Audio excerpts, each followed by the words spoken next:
readers tonight, and they will be covering each genre, so that's a fun little genre showcase. And we'll be starting off with poetry with Cassie. So, without further ado, Cassandra Odenberg. Sorry, I'm gonna mess that up so bad. Sorry. I read it really fast. Alright. Is an MFA candidate at the University of Minnesota. She's a Midwestern poet who writes about obsession and bugs and spends too much time with her small orange cat. Let's give it up.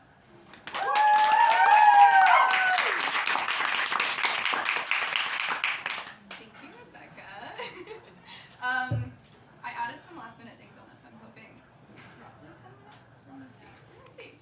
So hi, I'm going to read some bug poetry. Okay, so this is periodical 2.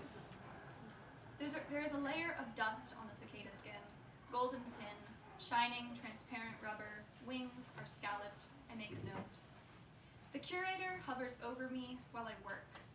We've never had a poet before, they say. I am self-conscious about my thoughts, my writing. I messy it on purpose so that only I can read it. Thorax, wrinkled neck, from Butler, Missouri. I use the microscope, and they hover closer.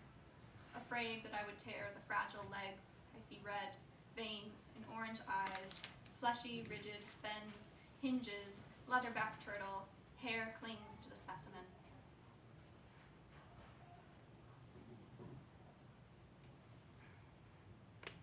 Untitled.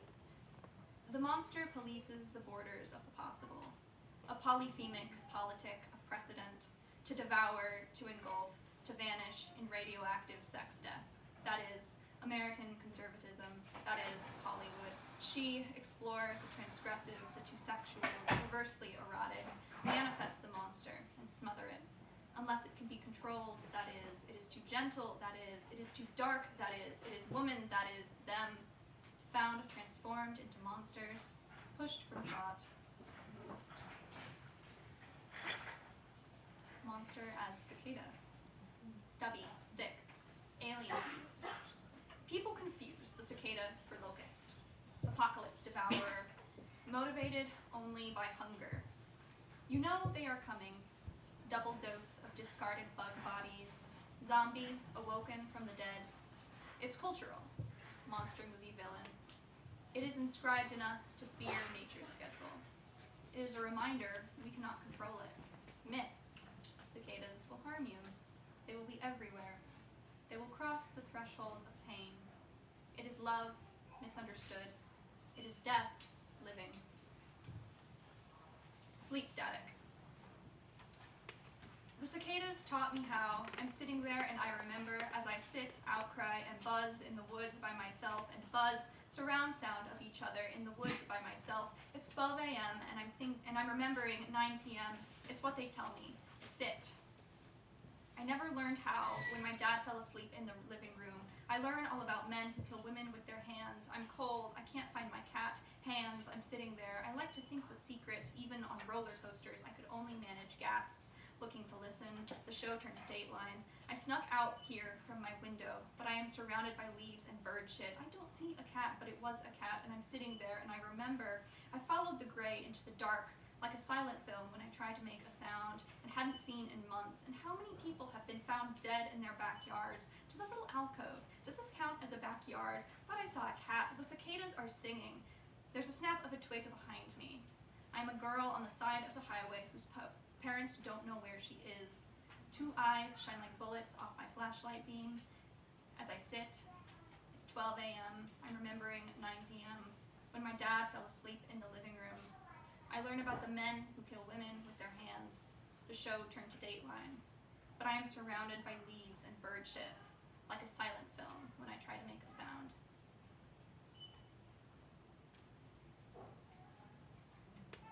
Periodical 4.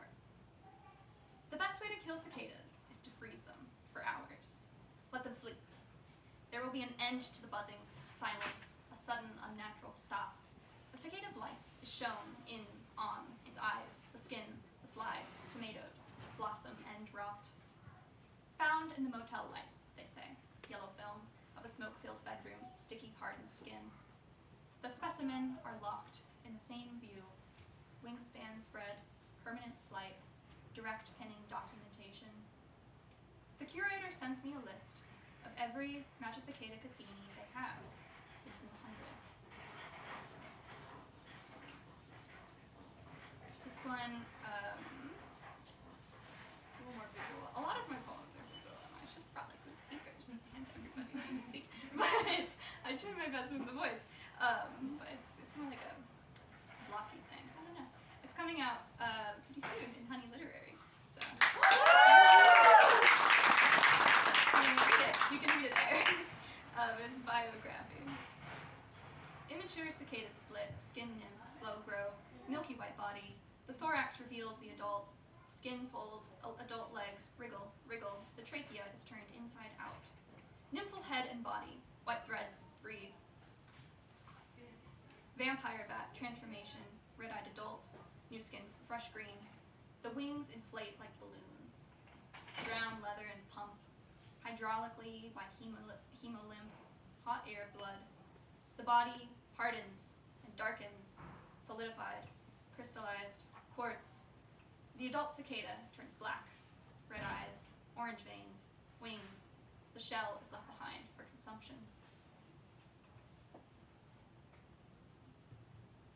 This last one is a contrapuntal, so we can read it. It's 2 columns. You can read it 1, 2, 3, however you want. It's a poem. It's up to you. Like you. I've never spoken to God in the right way, as I pray not to be a girl in stars. If I was a girl, my name would be Hallie, like the comet. If I was a girl, I would wrap my arms around your neck, and I wouldn't worry about kissing you wrong, while the earth quakes. My body sheds a pound. Hallie's body is perfect. Buckwheat pancakes, curls her hair. Someone starts to speak. I can feel God bubble in my chest. Isn't it?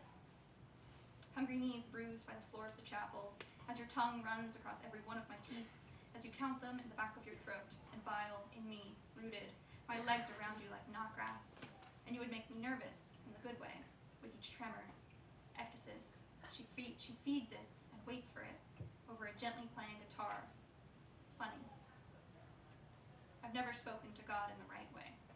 Hungry knees bruised by the floor of the chapel, as I pray to be, as your tongue runs across every one of my teeth, as I pray not to be, as you count them in the back of your throat, a girl, and bile, and stars in me. If I was a girl, my name would be Hallie, like the comet, rooted. If I was a girl, I would wrap my arms around your neck and my legs around you like knotgrass. I wouldn't worry about kissing you wrong, and you would make me nervous in the good way, while the earth quakes. With each tremor, my body sheds a pound. Ectasis. Hallie's body is perfect. She feeds it buckwheat pancakes, curls her hair, and waits for it. Someone starts to speak over a gently playing guitar. I can feel God bubble in my chest. It's funny, isn't it? That's it.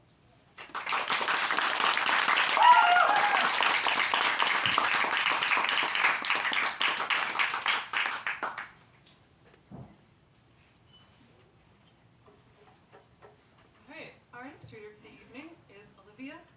Olivia Wood is a writer from Los Angeles.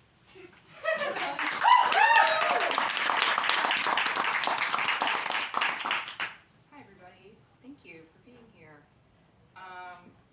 I'm going to read the beginning of a story, which several of you have already read, but for others of you it will be a surprise. And the working title of this piece is the broad one. For many years, whenever I thought of Nicola, I smelled formaldehyde. I blamed this somatic quirk on the occasion of our first meeting, a high school biology class in which we were paired together to dissect a fetal pig. All the other students got to choose their partners, but Nicola and I had been placed together because, it was thought, we two spoke the least English, and it was better that we should vex each other than our more fluent classmates. My memory of that day, like most of my adolescent memories, exists in fragments. The sight of Nicola sinking her scalpel into our pig's downy flesh with deft familiarity. The feeling of a squishy loop of blue intestine expelling its mustard-like contents at the press of my gloved finger.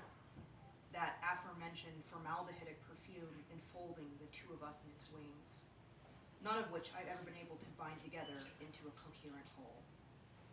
This fragmentation I have long attributed to the general blurriness of my teenage years, which began inauspiciously with an abrupt relocation from Busan to Reno when I was 13. More recently, though, I've nurtured the suspicion that Nicola herself is the reason my memories from this era are so in pieces. There was, and there remains, something about her that disintegrates. Nicola was tall for a girl her age, for any age really, with bony, overlong limbs and a hunched, loping walk like a Cro-Magnon in a textbook. Her uncombed hair and fragile skin were transparently pale, even her brows and lashes, as if she'd been bleached all over by the sun. This, combined with her consistent attire of ripped tights and hand-mended prairie dresses, lent her the uncanny look of an old plastic doll that had been heated and pulled by giant sadistic hands. I do not wish to give the impression that she was ugly. The absolute opposite, in fact, was true. Even I, friendless and unable to communicate as I was, understood the consensus of the student body to be that Nicola was among the most striking girls at our school, and that she perhaps could have been a runway model had not everything about her been even more unusual than her looks. I will provide what I hope is an illustrative example of the kind of behavior one could expect from Nicola back then.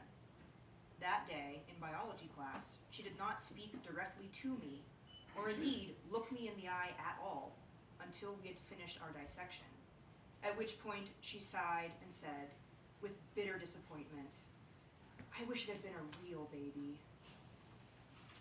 Nicola and I became fast friends after that, and soon I was spending nearly every weekday afternoon at the cavernous, gaudy, new-build house she shared with her mother and father. The family were recent arrivals from Lithuania who had moved for reasons vaguely having to do with Nicola's father's business. I never learned much about Nicola's family life, both because she avoided the topic and because the parents themselves were vanishingly scarce. Her mother I saw only a handful of times, always rushing into or out of some marble-tiled bathroom, more than once weeping. Her father I saw never at all. Nicola spoke of her parents, when pressed, with bemused disdain, as if they were random strangers who had wandered into her home one day and begun issuing unreasonable demands. My own parents worked long hours and were not in a position to exert much control over where I went when they weren't home. As long as I kept up my grades, refrained from getting pregnant, and came back to our apartment early enough to start the rice cooker before 9 o'clock each night, they considered my filial obligation satisfied. I soon discovered that Nicola's English skills outflanked not only mine, an easy achievement at that point, but most of our American classmates. She merely feigned incomprehension so as to ward off any attempts to speak to her. In fact, she was an almost compulsive polyglot, fluent in not only Lithuanian and English, but also Polish, Russian, and French, with burgeoning knowledge of Spanish, Italian, and Latin. Her reading habits were omnivorous, indeed violent. On many occasions, I watched her flip the pages of a book with such force that the pages tore from her spine. She wanted to read everything, as quickly and wholly as possible. If she had been able to absorb books by eating them, I do not doubt that's what she would have done. I credit Nicola alone for the rapid advancement of my own language abilities over the next 2 years. It was impossible not to be overcome by words in her presence. The strength of her veracity was like a tidal wave, pressing me face down into an ocean of discourse. Nicola did not teach me so much as she immersed me, letting forth a continuous stream of opinions, quotations, arguments and counter-arguments, pacing around her bedroom with a book in hand, shouting out any passages she found especially beautiful or loathsome. I never once protested this treatment. I was happy to absorb, happy to let the current of her obsession drag me along. In return for my acceptance, I went from stuttering through remedial English classes to attempting to read Madame Bovary in the original French by the summer after sophomore year. My friendship with Nicola was cut short during our junior year, when she bid me farewell for winter break. She was going on a wretched Disney vacation with her mother, she said, and never came back to school when break was over. I asked every teacher I knew what had happened to her, but none of them would tell me. It took months of pleading with the soft-hearted attendance office clerk to get the truth. Nicola's father had, unbeknownst to anyone, become mired in gambling debt. He waited until Nicola and her mother were in Anaheim, locked himself in his BMW, and let the exhaust take him. Nicola and her mother were left penniless. 2 days before Christmas, they moved back to Lithuania. I visited Nicola's house once more after that. Besides the red and white foreclosure sign in the front yard, it looked practically unchanged. I crept around to the side where Nicola's bedroom was, peering in through the window I'd spent so many hours looking out of. Her cherished bookshelves, floor to ceiling, 4 in total, never once not full to bursting, were bare, save for a layer of dust.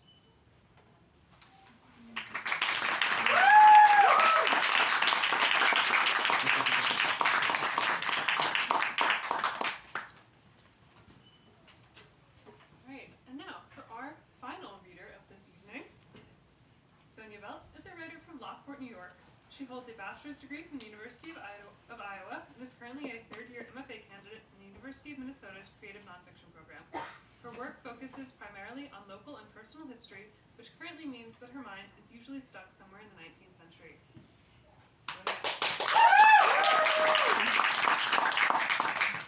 So, as you just heard, I've spent the better part of 4 years working on this one continuous book project that is mostly about the 19th century, and I'm currently in the midst of rereading and revising this work.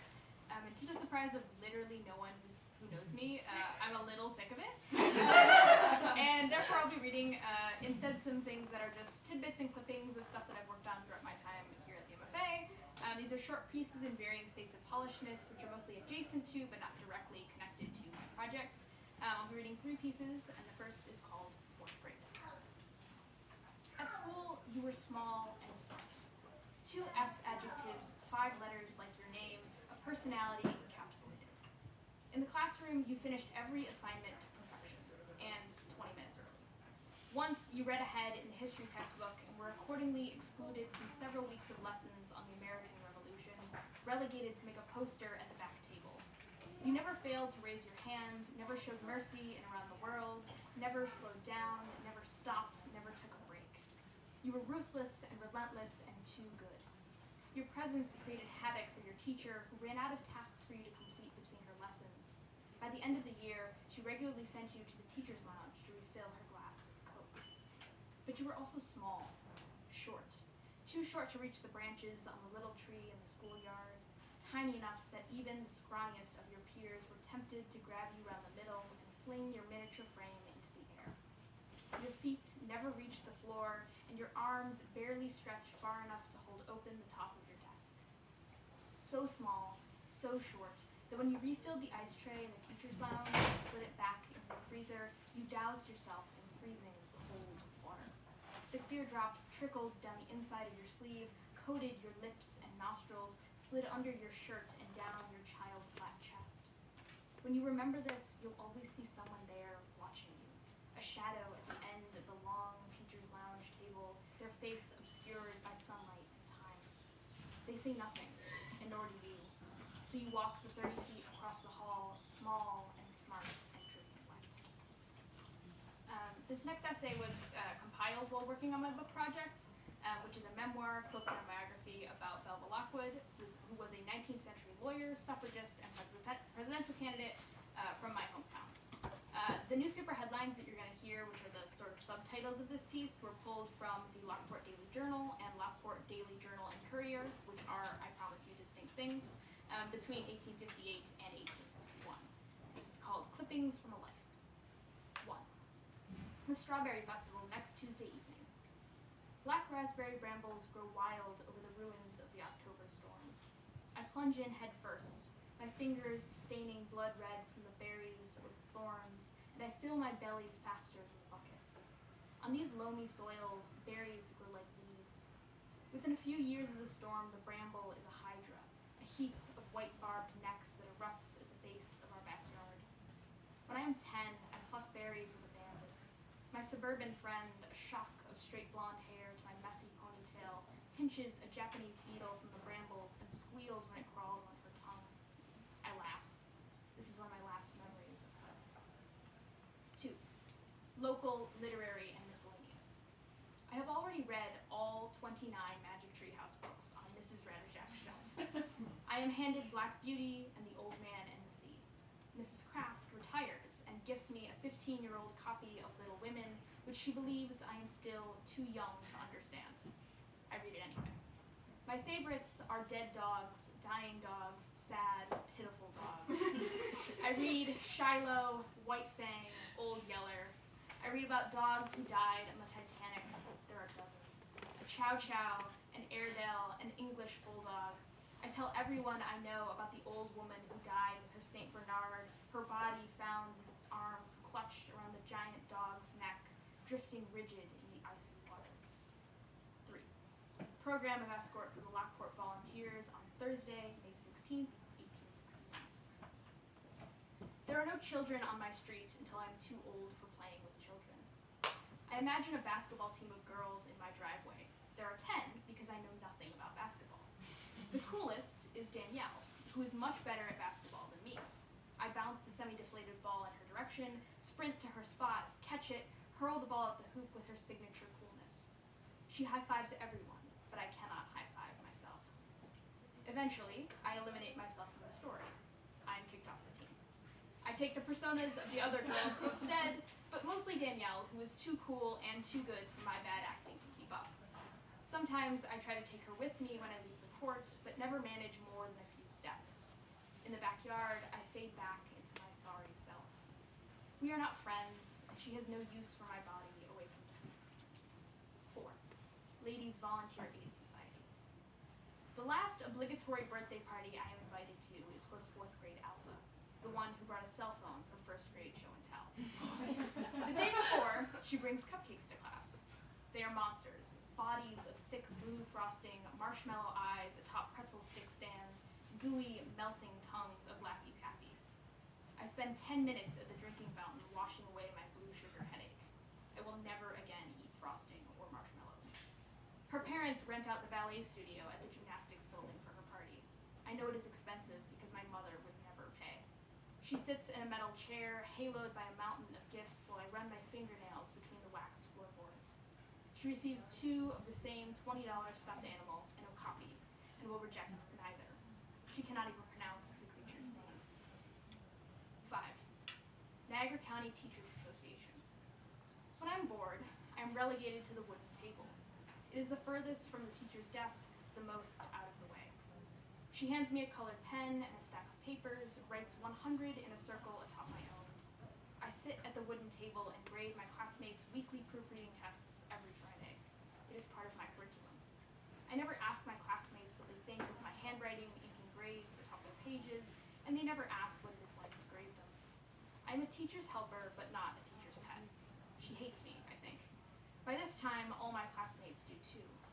I do not learn to love grading so much as to expect it. In high school, I will take a stack of papers from the hands of a teacher who resents me, spend my study halls at a wooden table by the staircase. It is a lonely corner of the school, there by the decommissioned drinking fountain chock full of lead. After all these years, I don't know any other way to be. And this 3rd and final piece that I'll be reading is actually a poem, and not an essay. This is a poem I wrote way back at the beginning of this program, and just recently came up with the inspiration for how to revise it. So I fixed it, yeah, I'm gonna read it twice because it can be read in 2 different ways. It's called Allopatric Speciation. 2 halves, her 2nd grade heart, severed ceramic on my kitchen counter, dripping with bean juice and memories gone stale. Once canopic, I use her fossils now for leftovers of lunches we no longer share. No more pockets rank with lunch meat, destined for coyotes in extant. For her, I would have fed the dinosaurs instead of myself. Now, I search for evidence of our allopatric speciation between status updates and profile pics. We drift in discrete biota, and I excavate the ruins of our childhood epic for ignites, me refusing still to pull shards of her from my dishwasher. 2 halves, severed, and memories gone stale. Once canopic, fossils now we no longer share, no more pockets destined for her. I would have fed the dinosaurs instead of myself.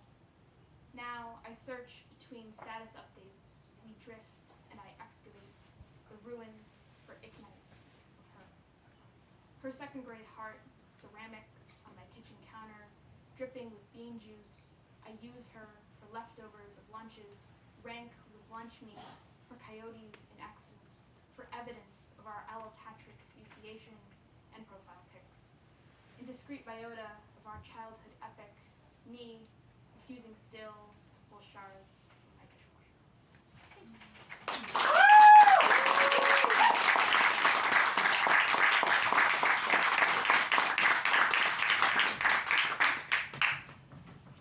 Great.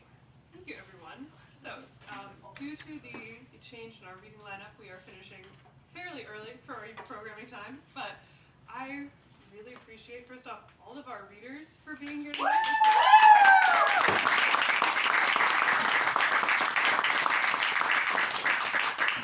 And I really appreciate all of you for coming out, showing up, helping us keep our community growing, helping us all meet somewhere that isn't just the 4th floor of the English department building. If anyone would like to stick around for dinner afterwards, clump up around the front and we will come up with a plan. If not, I hope to see you next week or next month, March 23rd, same time, same place. Have a great night, everyone.